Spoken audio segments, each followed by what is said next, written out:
Hey, it's Chris. Welcome to the Square One Healing Cancer Coaching Program. This is Module 1, First Things First. In this module, we're going to do some broad brushstrokes, an overview to get you started, and to change the way you're thinking about your situation, about cancer, and about your life. The very first thing you need to know is this. Cancer is a divine tap on the shoulder. And there's a message attached. And that message is, hey, the way you're living is killing you. The way you are living is killing you. Now, I'm not telling you that to make you feel bad about yourself. I'm not trying to put shame on you. What I'm telling you is now is the time to take full responsibility for your life.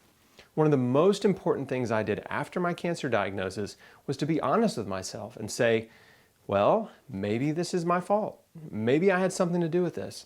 If I contributed to my disease, then maybe I can contribute to my health.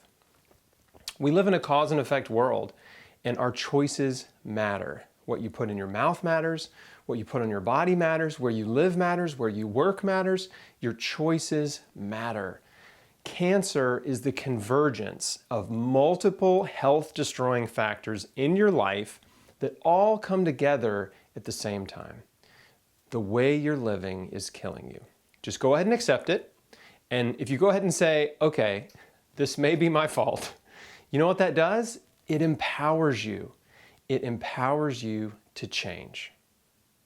The cancer industry wants you to think it's not your fault.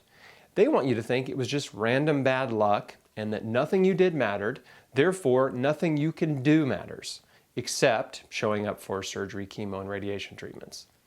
But the truth is, your choices can make the difference between survival and death. Whether you're doing conventional treatment or not, there is so much you can do to promote health and healing in your body, and we'll cover it all in the Square One course. The point is not to blame yourself and wallow in self-pity. The point is to accept responsibility for your situation and change everything you can for the better. I believe that everything in life happens for a reason, and most of the time, the reason is you. You are the reason that many things in your life happen to you. Not everything, of course, but a lot of things, because the decisions we made in the past affect our reality today. An easy example, the decision to consistently study in school results in better grades. Better grades result in college acceptance and scholarships. A college degree opens up doors for better career opportunities. All of our decisions matter.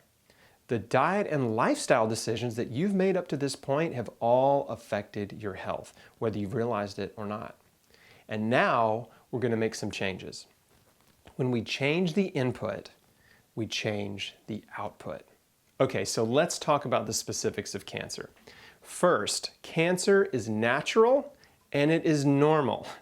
Every person develops precancerous and cancerous cells in their body in their lifetime, but not every person develops tumors.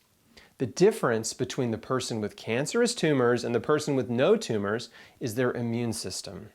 Your immune system is designed to identify and eliminate viruses, bacteria, parasites, pathogens, and mutated cancer cells.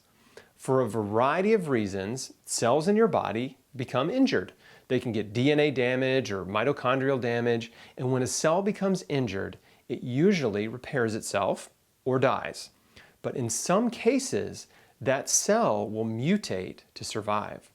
If it's deprived of essential nutrients or oxygen, it can mutate to become cancerous.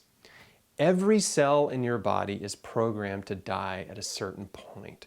Some cells live for a few days, some live for weeks, some cells live for many months, but they all have a programmed lifespan. The cancer cell doesn't have that.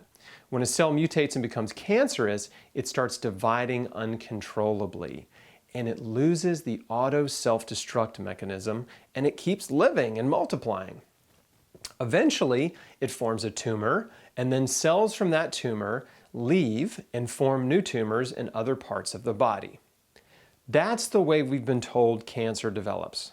But 2 studies on breast cancer published in 2016 found that metastatic cancer cells leave the primary site before the tumor is even big enough to detect.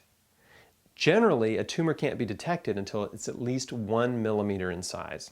But by then, it contains between 100,000 and 1 million cancer cells, and it's been growing for 6 years. Stage 1 is metastatic. You already have cancer cells circulating throughout your body. This is why early detection is often too late, and why metastasis happens after they tell a patient, we got it all. A properly functioning immune system is designed to identify and eliminate cancer cells. And if it's not doing that, if you have a tumor or lesion in your body, then that's an indication that your immune system is either overloaded or suppressed, or maybe both. It can't keep up with the demands you're placing on it. Cancer didn't invade you from another planet. These are your cells. Cancer is you. It's your DNA. Your body created it, and your body can heal it. How do I know that? Well, besides my own healing experience, I've talked to, interviewed, and coached hundreds of people who've healed cancer, and many of their stories are much more remarkable than mine. I've met and interviewed many people who've healed stage 4 terminal cancer after chemo, surgery, and radiation failed them, and others who've healed without doing any of those treatments. If you know my story, then you know I had surgery, and then I chose nutrition and natural non-toxic therapies instead of chemotherapy. And my odds of survival as a young adult with metastatic colon cancer, stage 3C, were, as my oncologist put it, very grim. I had less than a 30% chance of making it to the 5-year mark, and less than a 20% chance of making it 10 years. I firmly believe that the radical diet and lifestyle choices that I made all the difference. My choices are the reason I'm here today. In the medical community, and especially in the cancer community, there's a long-standing belief that cancer is linear. That means once it starts in your body, it can't be stopped. It's like an unstoppable train. And the only way to stop the train is to blow up the tracks with destructive therapies like surgery, chemo, and radiation. But there's a lot of scientific evidence to the contrary. When cancer goes away on its own, it's called spontaneous remission. This is a medically documented fact. It's a medical term. They made it up, not me. In fact, there's a huge book called The Spontaneous Remission Project. It has over 3,500 references from 800 medical journals. It's the largest compilation of case studies and medical references of cancer patients who've had spontaneous remission. These were cancer patients who either didn't do treatment or the treatment didn't work, and then for some reason their cancer went away. We have scientific proof that the body can heal cancer. The medical industry calls it spontaneous remission, but we have another term for it: healing. Spontaneous remission means the body healed it. The body created it, and the body can heal it. There are thousands of scientifically documented cases, not to mention all the wonderful testimonials online, but skeptics still like to say, well, that's just anecdotal. The truth is, we learn from the experiences of others. Those are anecdotes. And many of the most important scientific discoveries in human history started with an anecdote. Sometimes one anecdote is all it takes to change your life. When I started my healing adventure in 2004, the internet was not helpful. There were no good websites for healing cancer. There was no social media, no YouTube, no Facebook. All I had was one book, one man's testimonial. That was it. But that was all I needed. I knew it was an answer to prayer, and it was enough to inspire me to change everything. Things are much better for you today. There's never been a better time to get cancer. There are hundreds, if not thousands, of cancer healing testimonials online, on Facebook, on YouTube. There are over 50 on my site alone, and I'm adding new ones all the time. Cancer can go away. It's called spontaneous remission. I want you to understand and believe that healing is possible. The body created it, and the body can heal it, if given the proper nutrients and care, which means You have to change the way you're living and remove all of the cancer-causing factors in your life. In most cases, cancer isn't caused by one thing. Many of you know the story of Erin Brockovich. She found out they had very high rates of cancer in her town because a local factory was illegally dumping hexavalent chromium, and it was contaminating the water supply. And a lot of people were getting cancer. So in that case, they could pinpoint it to one thing. But still, not everyone who drank the toxic water got cancer. So the good news is, even if you're exposed to environmental toxins, your diet and lifestyle can be protective. But you still need to reduce your toxic exposure to the absolute minimum. I'm going to show you how to do that in Module 4. Several recent studies have concluded that between 70% and 95% of cancers are caused by our diet, lifestyle, and environment. I'm going to add a fourth factor, stress. I'll address that in Module 5, but for now, let's talk about the first three. Many researchers believe that less than 5% of cancers are genetic, and that 95% are caused by diet, lifestyle, and environment. But even if that figure is closer to 70%, that's huge. 70% has almost everything to do with you. So let's talk about epigenetics. Epigenetics is a branch of science that studies how genes express themselves. So we know that not every woman with a breast cancer gene gets breast cancer. Why? Because your genes don't determine your fate. Your diet, lifestyle, and environment all contribute to whether or not your genes express themselves. We've all inherited some good genes and some bad ones. We want to express or turn on as many of the good cancer-preventing genes as possible, and you want to turn off or prevent the expression of the bad cancer-causing genes. Your diet and lifestyle behaviors and your environment can make all the difference. Your choices matter. There's a recent study that looked at multiple groups of twins. And what they found is that if one twin gets breast cancer, then the other twin has a much higher risk of getting breast cancer, especially if they're identical twins because they're genetically identical. But even though the other twin is a higher risk, many of them still don't get cancer. This further illustrates the point that it's not just about genetics. Genetics may load the gun, but your diet and lifestyle pull the trigger. So yeah, you may have a higher risk of cancer, heart disease, or diabetes if your parents or grandparents had those diseases, but your risk increases the most if you eat the same Western diet as them. So if you live the way they lived, you can expect to get the same diseases they got. If your mom got breast cancer and she had a Western diet and she didn't exercise, and then if you eat a standard Western diet and don't exercise, then yeah, you probably will get breast cancer too. But if you eat a radically different diet modeled after the longest living people around the world with the lowest rates of breast cancer, and you're active, then your risk of getting breast cancer will be much, much lower. The rate of breast cancer is 6 times lower in Japan than it is in the US. But when Japanese women migrate to the US and adopt the Western diet and lifestyle, their rate of breast cancer eventually rises to the same level as American women. Your choices matter. Think of your body like a giant factory. The beginning of the conveyor belt, the entrance of the factory is your mouth, and the parts coming into the factory are food. Food is coming into your mouth and going down the conveyor belt, which is your digestive tract, from mouth to anus. And along the way, workers in your factory are breaking down the food you eat and carrying the nutrients all around your body to give your cells what they need. The product of your factory is health. The goal of your body is to stay healthy, right? In homeostasis. Now, imagine a factory that's open 24 hours a day and the assembly line never stops, and gradually the owners of the factory keep putting more stuff on the assembly line, but they don't hire any more workers. If you keep adding parts to the assembly line and you don't add more workers, you're going to create chaos in the factory.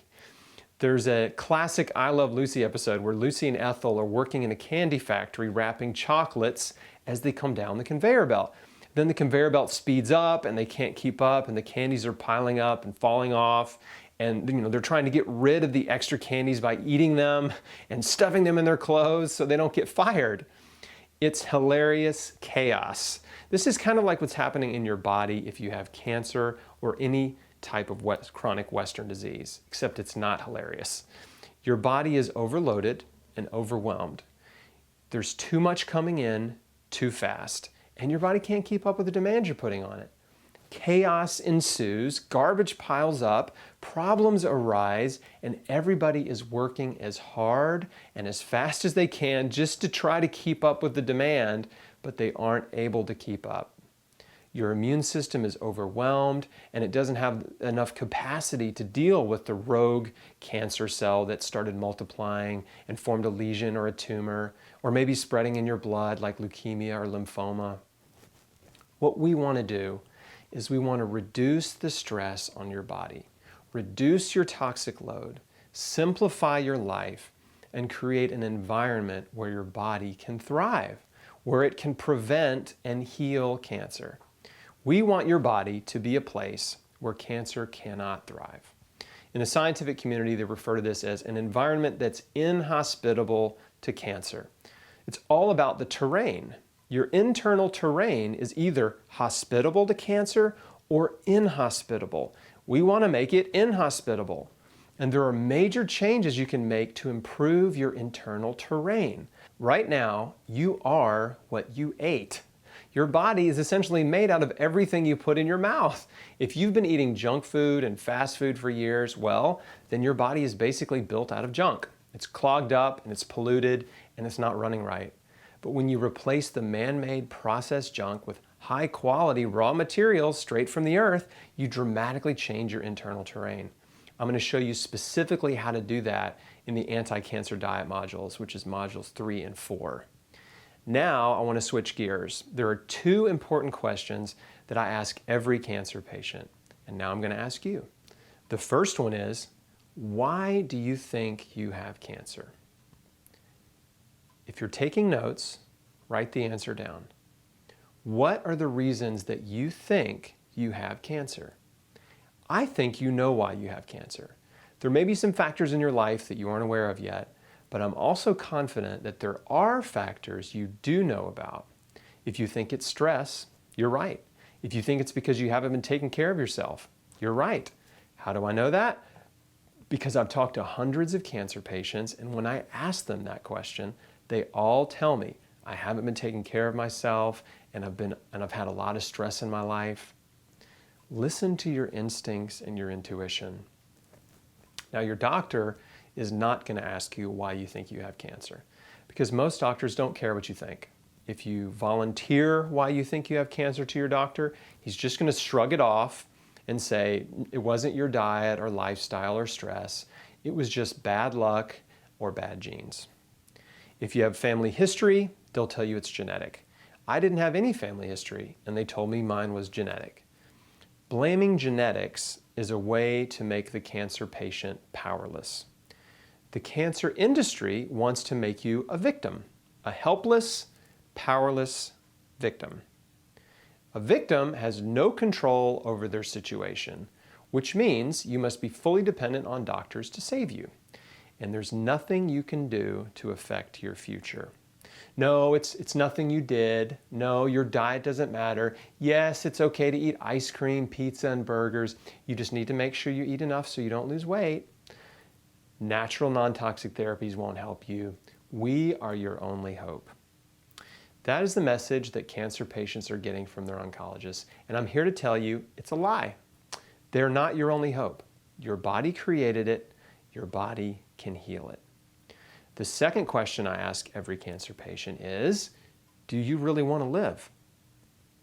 The first time someone asked me that, it scared me because I'd never really thought about it. I was so focused on not dying, I wasn't really thinking about living and whether or not I really truly wanted to live. So you need to answer this. It's a yes or no question. Do you want to live? Because if you don't really want to live, there's really no point in doing anything. There's no point in changing your life. There's certainly no point in doing surgery, chemo, or radiation. Maybe you're content with your life and you're ready to die. Or maybe you're unhappy with your life and you're just tired of living. That's okay. No judgment. If you're ready to die, that's totally fine. My suggestion to you is, why don't you just enjoy the rest of your life doing what you want to do? Like Norma Bauerschmidt, aka Driving Miss Norma. She refused cancer treatment at 90 years old, hit the road in an RV, and spent the last year of her life traveling all over the US having adventures with her son and his wife. Norma wasn't trying to get well. She just made a decision to live it up to the end, and she died peacefully after a few weeks in hospice. I love that. If I had a loved one with cancer and they told me, I don't want to do anything, I just want to enjoy the rest of my life eating cheeseburgers and milkshakes 3 times a day, I'd say, okay, if that's what you want, I'll go get you some. You shouldn't do anything you don't want to do. Whether it's surgery, chemo, radiation, alternative therapies, whatever it is, if you don't want to do it, if you don't have that strong will to live, don't do it. But if you do want to live, you should know that beating cancer, healing the body, takes total commitment. Total commitment, no excuses. The characteristics of cancer patients that get well, like myself and hundreds I've met, are the same. We're all the same. There are 2 characteristics of cancer patients who heal cancer. 1, they have a strong will to live. And 2, they're willing to do whatever it takes to get well. They make no excuses. That's who this course is for. It's for people who have a strong will to live, who take full responsibility for their health, and who are willing to change everything. If that's you, then great. I am here for you. You are the person I am here to serve.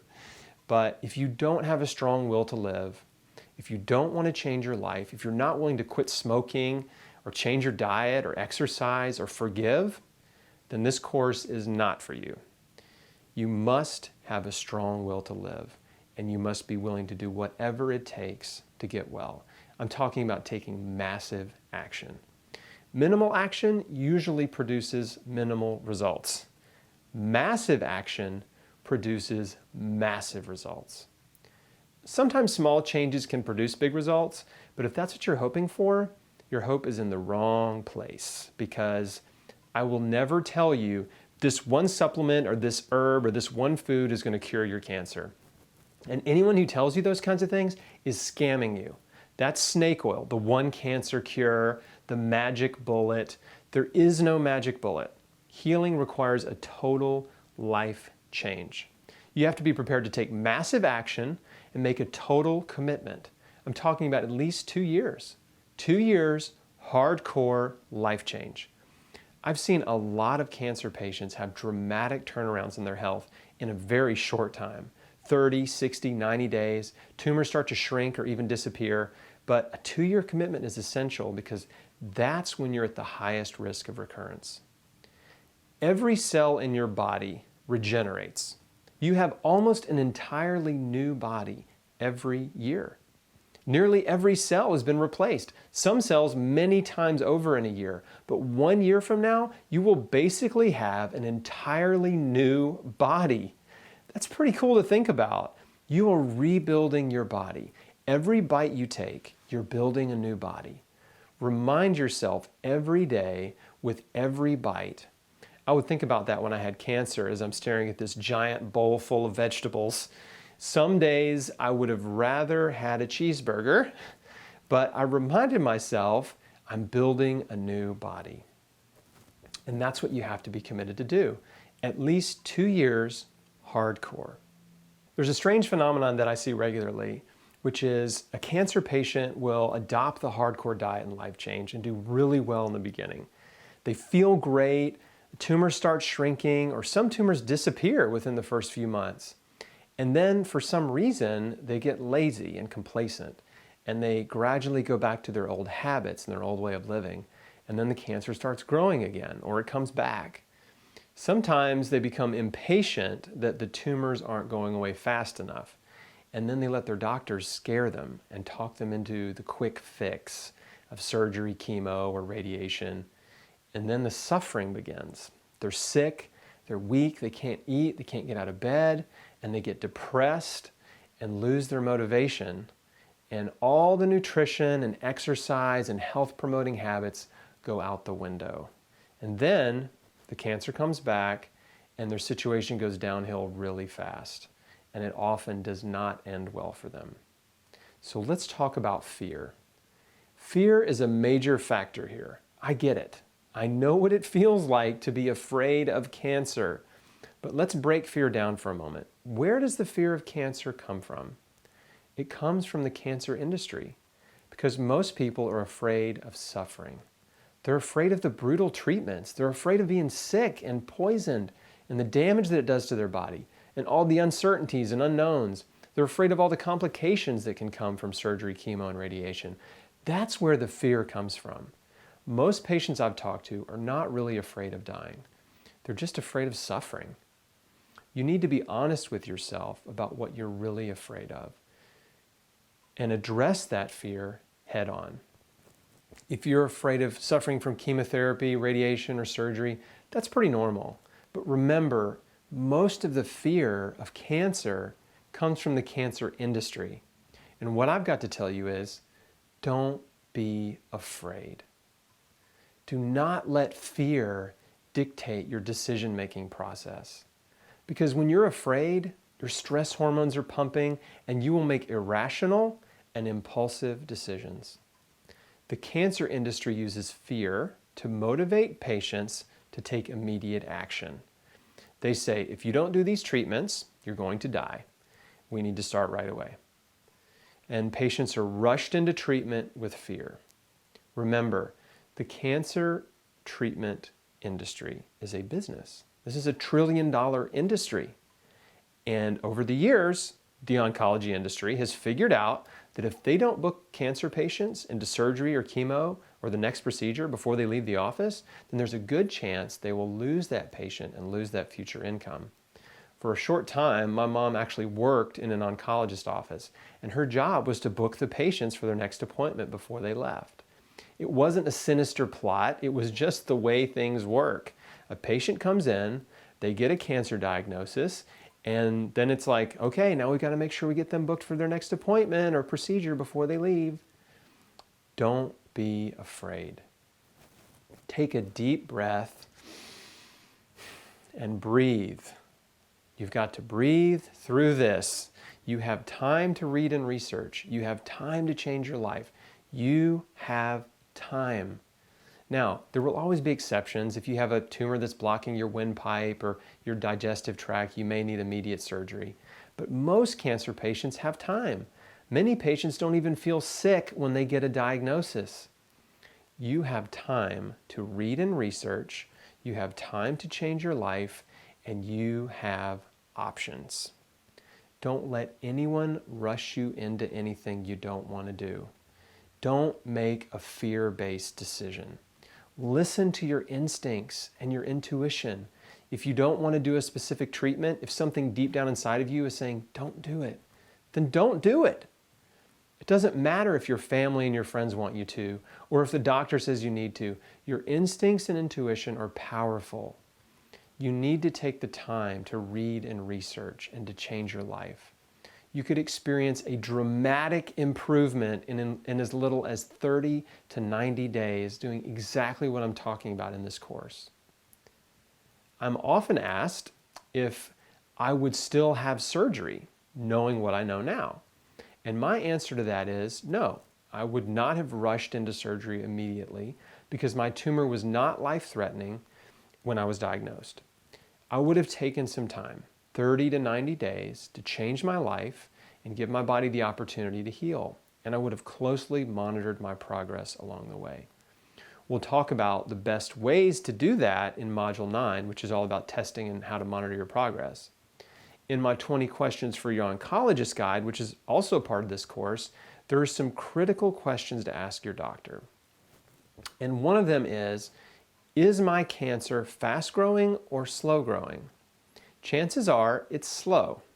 You've had cancer growing in your body for a long time, many years. It didn't pop up overnight, so tell your doctor you need more time.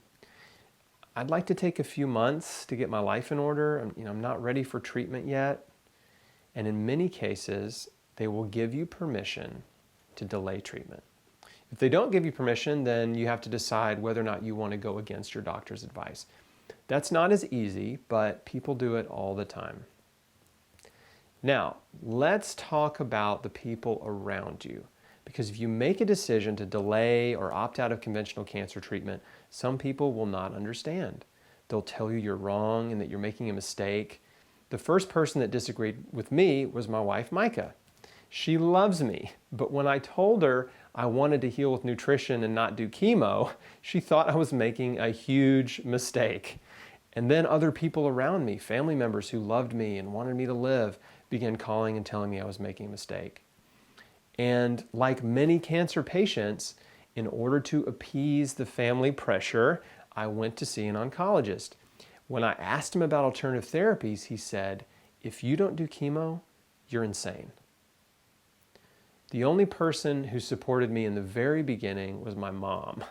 She's always been a health nut and had stacks and stacks of books on health and healing. My dad was more of a stoic supporter, so he didn't put any pressure on me to go either way. He let me make my own decisions. But I had opposition from other family members and from my doctors. And if you have opposition, I just want you to know it's normal. You should expect it.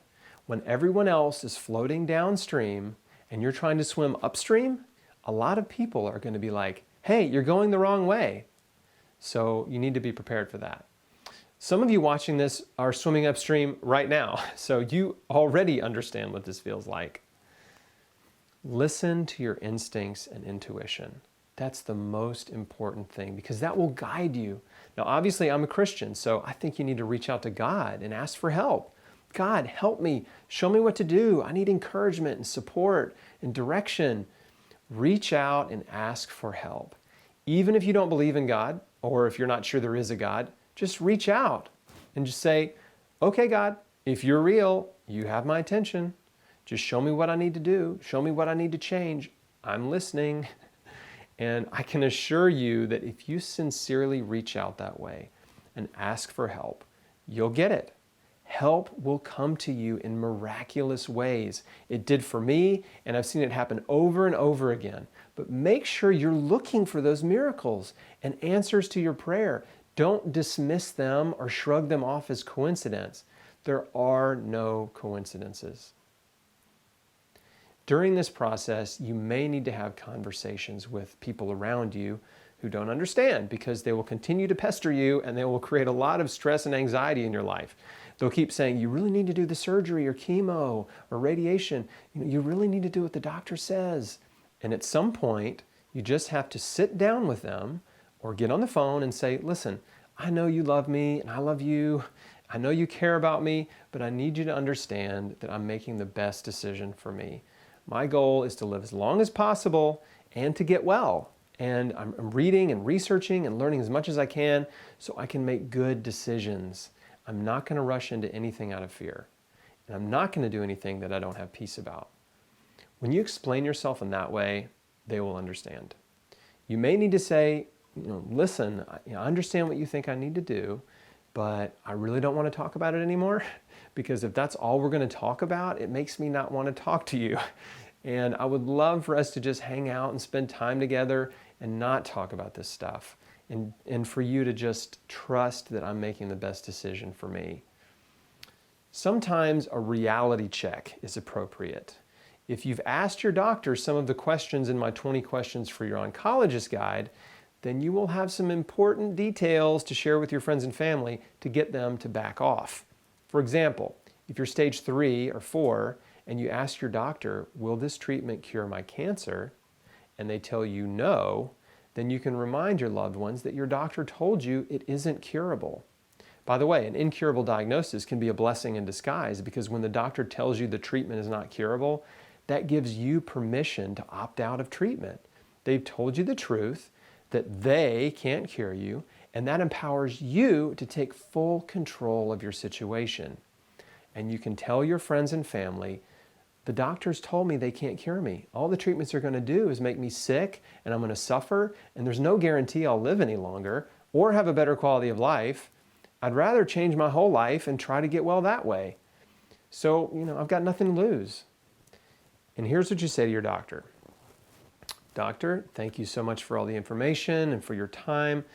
I've thought about this a lot, and what I've realized is that quality of life is much more important to me than quantity of life. And if I do treatment, my quality of life is going to be terrible. I'm going to be sick and suffering right away. I feel okay now, and I just want to feel okay as long as possible. So I'm just not ready to do any treatment right now. Something may change in the future, and I totally understand if you think I have better odds if I do treatment, but it's just not what I want to do right now. If you explain yourself to your doctor in that way, they're usually more understanding. You should also ask if they'd be willing to work with you and on your own terms and order blood work every month, maybe a scan every 6 months or so. Typically, your doctor will say, no problem, we can do that. Now, if you have an arrogant doctor who's a jerk and only cares about money, then they will probably still try to use fear to talk you into treatment. Or they might fire you as a patient, but good. Why would you want to work with someone like that anyway? So when you explain to the people around you that you just want to enjoy your life and feel good as long as possible, they'll back off. By the way, you don't need to tell your doctor everything you're doing. It's going to be a waste of time. You don't need to give your doctor a lecture about nutrition or alternative therapies because he's going to disagree with you. And he's going to say, it doesn't work, don't do it, don't bother, or I had a patient who tried that and they died. So it's a waste of time and energy to go into any details about what you're doing with your doctor because chances are they haven't spent any time researching nutrition because all of their time is spent with patients or learning about new drugs. The vast majority of oncologists have no interest in nutrition whatsoever. So that's how you address the people in your life, the doctor, your friends and family. Get them on board or get them off board. You need to build a support system. A 2016 study of over 9,000 women with breast cancer found that socially isolated women had a 40% higher risk of recurrence, a 60% higher risk of dying from breast cancer, and a 70% higher risk of dying from any cause. Don't withdraw and isolate yourself. You need friends now more than ever. Some cancer patients I've talked to had their spouse on board, their children were helping them, their parents were helping them, their siblings, their best friend, or all the above. They had an incredible support system, but that's rare. The best way to get people on board is to show them the information on chrisbeatcancer.com. Show them all the interviews I've done with people who've healed all types and stages of cancer. Show them the videos in this course. Try to open their eyes and help them understand that the body can heal and get them excited about the power of nutrition. Again, I only had my mom in the beginning. Then I found a nutritionist/naturopath that has supported me. And then through him, I found an integrative oncologist who supported me. It took a little while for my wife to warm up to it, but she eventually did too. If you don't have much support in the beginning, it's okay. Remember, time changes things. It was even tougher for me because back then there was no social media, there weren't any Facebook groups, you couldn't find people on YouTube or Twitter. Those sites didn't exist. I had zero online cancer support, and there weren't any local alternative healing support groups in Memphis either. It's much easier to find support online today thanks to social media. There's a local healing cancer support group you need to know about called Healing Strong. People who are trying to heal cancer get together once a month to share their experiences, share helpful information, encourage each other. There may be a Healing Strong support group in your city. And if not, start your own. And the people you're looking for will come out of the woodwork. You can go to healingstrong.org to learn more about that. So you have to build your team and your support group. If you don't have anybody, you've got to get out there and beat the bushes and find like-minded people. They're out there. You don't have to do this alone. Go to your local hole-in-the-wall health food store and tell them you're looking for other people who've healed cancer or trying to heal cancer with alternative therapies. Ask for help and you will get it. The support groups you want to stay away from are the conventional cancer support groups. Stay away because birds of a feather flock together. And what you'll find is that traditional cancer support groups are full of cancer victims. People who are angry, afraid, and unhappy because they're suffering. And most of them aren't getting well. And they'll get upset when you talk about diet and lifestyle and alternative therapies. And they'll tell you what you're doing is wrong and that it won't work, while conventional treatment is failing them. Don't think you're going to go in there and help them see the light. They don't want help. They just want to complain to each other. And they're going to turn on you. So until you're completely well, you won't be strong enough to handle this criticism. It's going to create a lot of unnecessary negativity, stress, and anxiety for you. Just find like-minded people that you can support and who can support you, and you can exchange ideas and encourage each other. That's what you need. Next, make plans for the future. Document the entire process. Journal, do a video diary, start a blog. Document what you're doing because you need to plan to A, get well, and B, use what you've learned to help other people. You need life goals, future goals to work toward. Making plans for the future is very important. You know, the spirit-mind-body connection is a mystery, but something happens when you plan for the future. You're planning to live. You're sending signals of life to your body. It's very powerful. So don't be afraid to make plans for the future. I know some of you may be thinking, well, I don't know if I'll be here in a year or 2 years. Instead of thinking that way, I want you to think, I'm going to live. And these are my plans for my life. For next year, for the next 5 years, for the next 10 years, sketch out your life goals, the things you want to accomplish. I'm going to see my daughter graduate college. I'm going to see my son get married. I'm going to watch my grandkids grow up. I'm going to be a great grandparent. Making plans for the future is so important. When I was diagnosed, I didn't have any children, and I wanted to have a family. I wanted to be a dad. It was in my life plan. But if I did chemotherapy, it was likely that I wouldn't have been able to have children of my own. That was one of the reasons I didn't want to do chemo. And now I have 2 beautiful girls. If I'd done chemotherapy, my girls wouldn't be here, and I probably wouldn't be here either. So make plans for the future. And the last thing is, enjoy your life. Enjoy your life. Don't let fear and cancer steal your joy. Depression suppresses your immune system. It's a vicious cycle. If you're depressed and fearful and anxious and worried, it makes you more vulnerable to cancer. So you need to focus on things that bring you joy, hope, optimism, and encouragement. That's what the Square One course is all about. And you need to start living your life. Really living. There's an organization for young adult cancer patients called Stupid Cancer. And even though they're very conventionally minded, I love their slogan, which is Get Busy Living. Now is your time to live. You could die in a car wreck tomorrow. There's 100 different ways you could die besides cancer. So there's no point in letting cancer paralyze you into depression and inaction where you just sit at home and feel sorry for yourself. Start doing things you've always wanted to do, like Miss Norma. Make plans, get out there, live your life, do fun stuff.